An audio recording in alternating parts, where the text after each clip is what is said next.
What's up, DC Nation? Welcome back to another video on Justice League Unlimited. And guys, after a week hiatus, we are back now. And we're checking out Season 3, Episode 3, titled Chaos at the Earth's Core. Now guys, last episode, we saw the debut of Hawkman, and it was actually a really cool episode. I enjoyed it a lot. Just seeing a hot girl in the spotlight, and seeing the history between Hawkman and Hawkgirl, Carter Hall, and Shayera, and also seeing Batman go up against the Shadow Thief. It led to some really cool moments, especially for Batman. Like Batman saying, "I live in the shadows." Like, he was ready for it. The Shadow Thief thought he had one up on the Dark Knights, but the Dark Knights came back swinging. And how the episode ended with Hawkgirl going away from Hawkman for now, but this show kind of setting up maybe they will be together. Now, I know this show is also set up Jon Stewart in Hawkgirl, but you never know. Like, right now, the direction of Hawkgirl's character can lead into so many unexpected directions, and I like that because it makes it fun to watch, fun to predict. Now, last episode did not continue the Justice League vs. Legion at Doom storyline, so I'm wondering if this new episode will do that. Or will this episode be another standalone one? Either way, I'm excited, but before we get to the new episode, make sure you guys follow my socials, Twitter, TikTok, and Instagram. They all have the same username, lowercase DC_enthusiast1. Also, go check my website, DCenthusiast.com, where you can watch all my full episode reactions, including the one for this episode. But yeah, guys, with all that being said, your latest reaction to Justice League Unlimited starts now.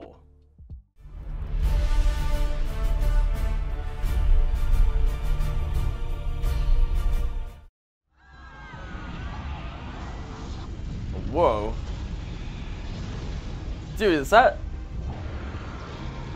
That's like a huge turtle. What the...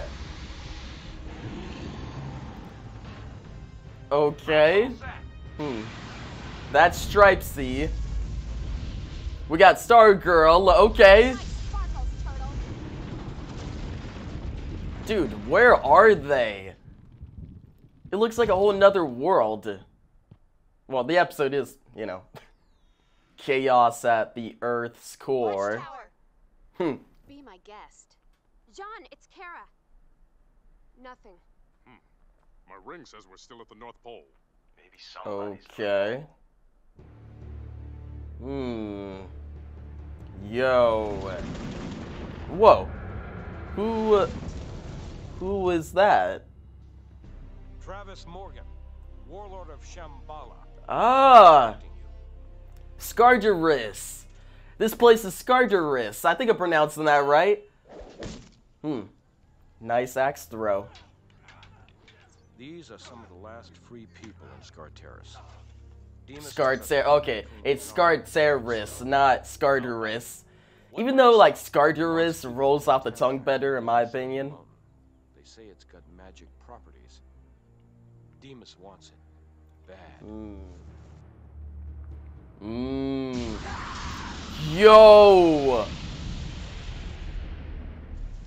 Okay, what does he know about that symbol? My military advisors, do you recognize this crest?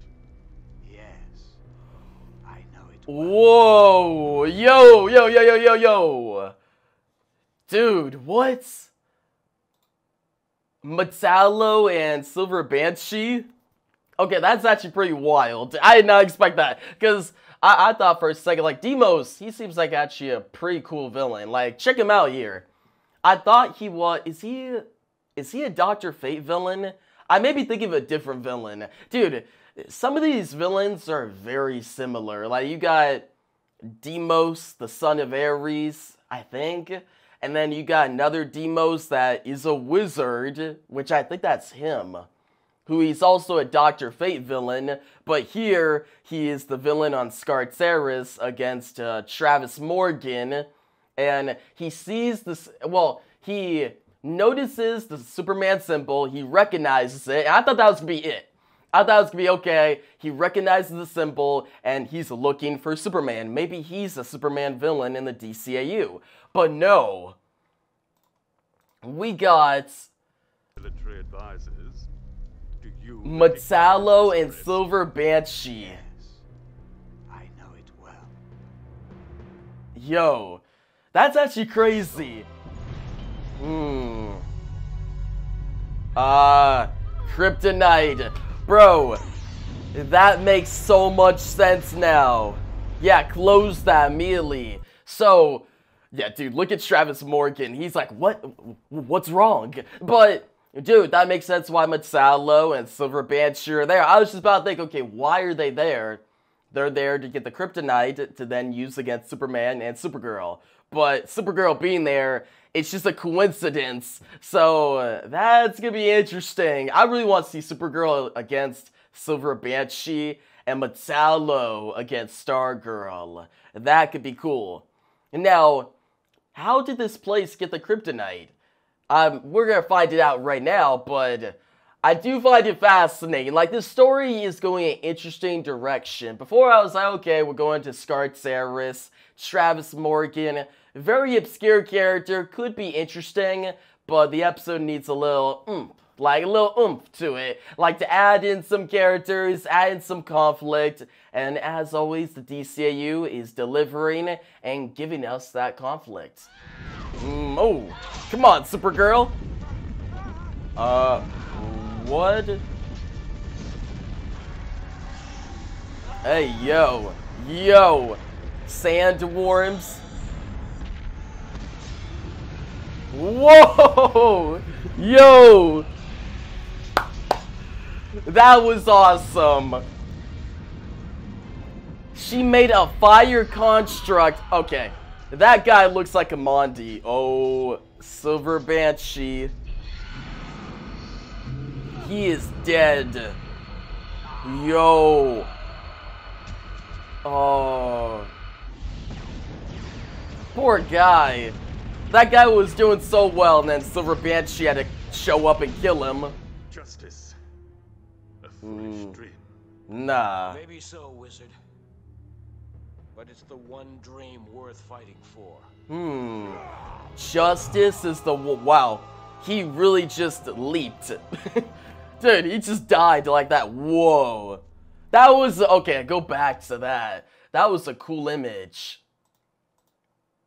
Okay, that's a dope image, but it's the one dream worth fighting for. Justice is the one dream worth fighting for. Right here. Bro, look at that image. Just Travis Morgan. I love his design. Like, he looks like a warlord. He's a badass, and he's on the stairs. He believes in justice, and justice is one of the biggest things in the DC universe. The show's literally called Justice League Unlimited. Batman fights for justice. We have a Justice League. Like, I love how that's the theme here, and I'm definitely going to talk about that in my review portion. And then we got Sean and Pat Dugan, S.T.R.I.P.E. Yeah. Something's going on, ain't it? Legion of Doom. Oh, we're just gonna end like that? Okay.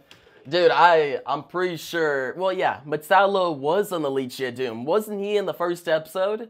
Like, the Season 3 premiere? So, he was sent by Gorilla Grodd and Lex Luthor. Mostly Gorilla Grodd. Gorilla Grodd is leading the Legion of Doom right now.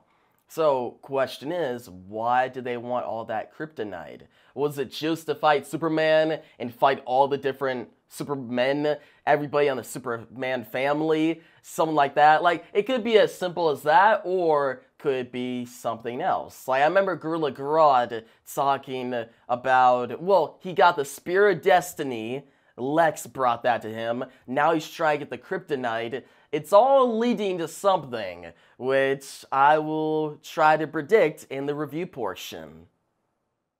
But yeah, guys, getting to the review part of this video, I first want to talk about the turtle Kaiju that showed up at the beginning of this episode. We see Supergirl, S.T.R.I.P.E, and Stargirl, and John Stewart the Green Lantern fight against this turtle now turned huge into a kaiju in Japan. And it was really cool. It was a great way to open the episode. And besides the turtle reminded me of Gamera, you know, the Kaiju that is usually associated with like Godzilla, this turtle also reminded me of S.T.R.I.P.E.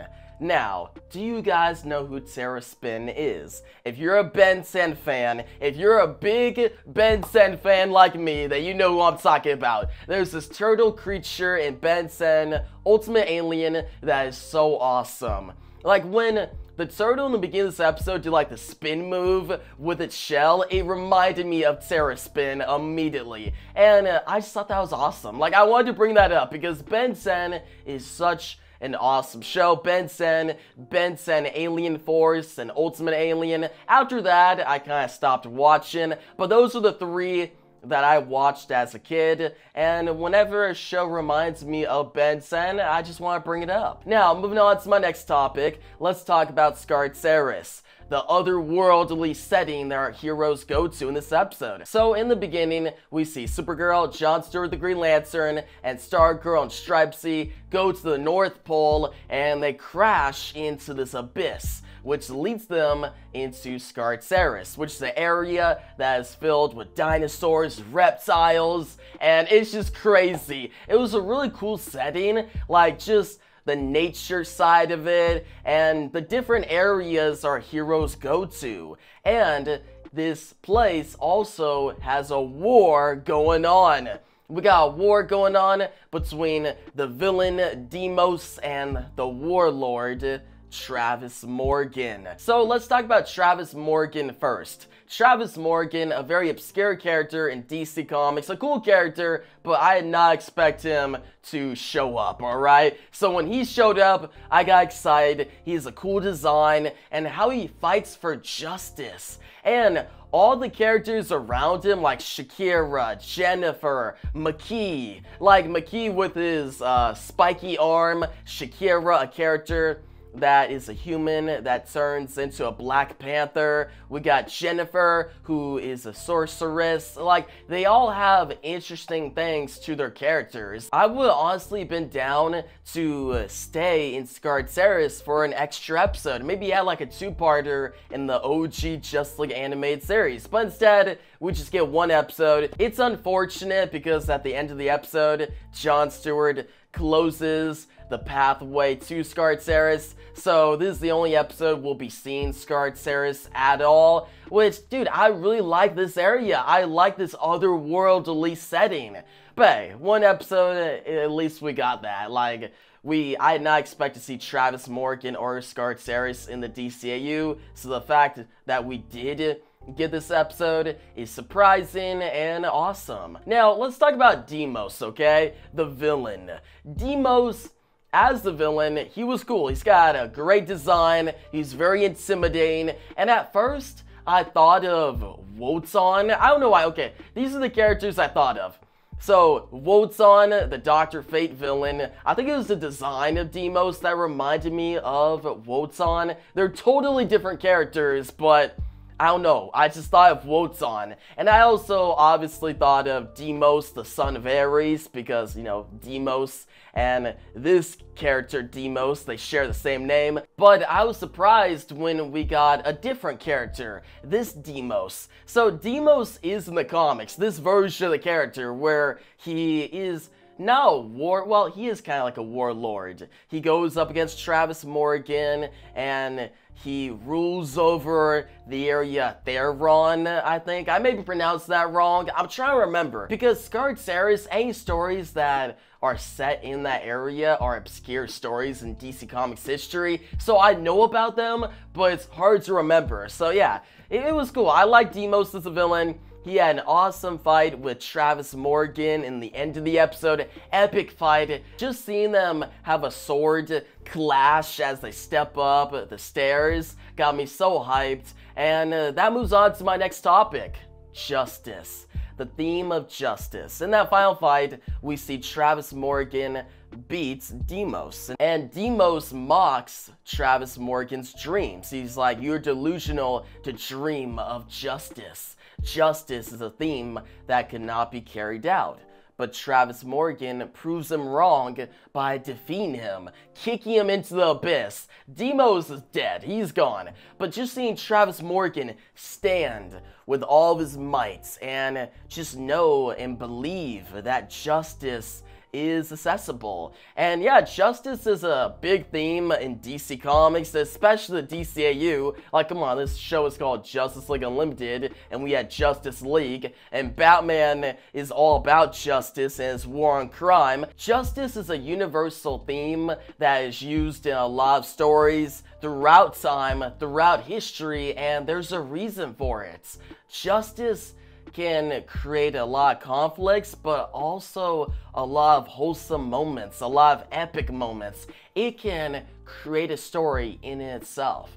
So yeah, I just thought that was really cool. I wanted to note on that. And yeah, let's go on to the next topic, Supergirl.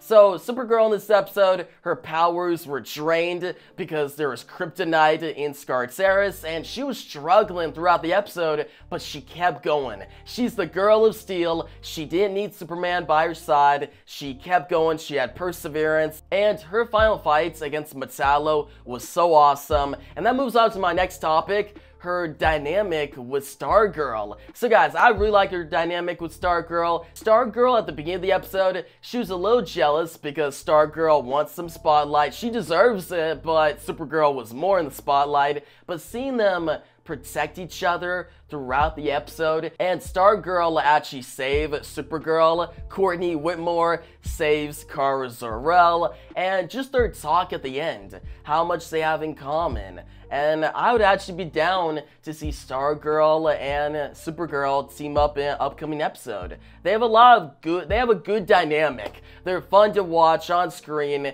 and I hope to see them team up once again. But yeah, moving on to the next topic of this review portion, let's talk about Silver Banshee, okay? Silver Banshee, she made her appearance in the middle of this episode, and I was surprised. Like, she showed up with Metallo, I got hyped. And then she was involved in the final fights. We saw a really cool moment of her like screaming and taking the life force from this warrior as he dies. And then Jon Stewart showed up, shut her up, but then Silver Banshee escaped. She just got away. And I thought she was going to return later in the episode, but no, she didn't show up at all. She just escaped and that was it. Now I'm guessing she got out of Skartaris and made it back to the Legion of Doom headquarters and is going to tell Gorilla Grodd that they failed their mission, her and Metallo. So she's going to get punished. Like, Grodd is not going to be happy about that. If anything, next episode will probably begin with that. I would not be surprised if next episode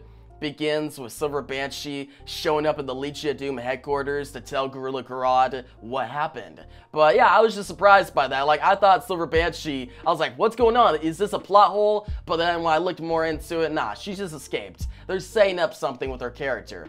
Now, moving on to my final topic of this video, let's talk about Metallo. Metallo was awesome in this episode. He showed up in the middle as well, alongside Silver Banshee, but he had a more prominent role. Yeah, he was involved in the final battle, but we got to see him go up against Supergirl. He got a lot of good dialogue, and seeing him just unleash his power, but then be helpless at the end, and his brain just get fried. Like, just as he was about to tell Jon Stewart, the Green Lantern, what's going on with the Legion of Doom, his brain just shut off, and I was like, what? Like, Gorilla Grodd was doing something there, something's going on, and we know as the audience that it's the Legion of Doom, and Gorilla Grodd is looking for the Spirit Destiny. Actually, Lex already bribed him in episode 1, and he didn't get the kryptonite though. Metallo and Silver Banshee failed. So I'm wondering what other artifacts or things in the DC universe is Gorilla Grodd looking for, and what is his ultimate plan?